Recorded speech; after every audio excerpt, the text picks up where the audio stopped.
ركلة ركنية إذن لمصلحة أصحاب الأرض.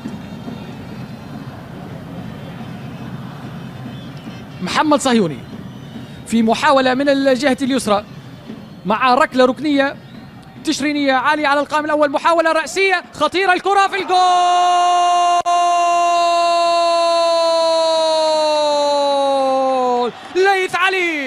ليث علي يسجل في الدربي، يسجل في الدربي. هذه مواعيده وهذه كراته وهذه أهدافه. يتمكن صاحب الفانيلا رقم 4 من التسجيل في مرمى فريق جبلة وافتتاح النتيجة مع الدقيقة 23 ومع انتصاف الشوط الأول. يفتتح فريق تشرين النتيجة رغم وأنه يشارك في مركز غير مركزه ورغم وأنه منقطع عن المشاركة بشكل أساسي، لكن يعود وأي عودة ومن بوابة أي فريق، من بوابة الدربي بالفعل، من بوابة فريق جبلة، وبالتالي يتمكن المدافع والظهير في هذه المواجهة من تسجيل أول أهداف المباراة.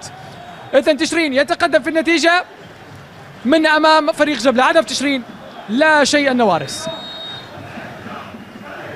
إذا نشوف الإعادة، محمد صهيوني لعب كرة على القائم الأول، ارتقاء وعلى دفعتين، على دفعتين الليث علي، هدف ينم على تركيز ورغبة كبيرة من جانب المدافع صاحب الفانيلا رقم 4. على كل الأحوال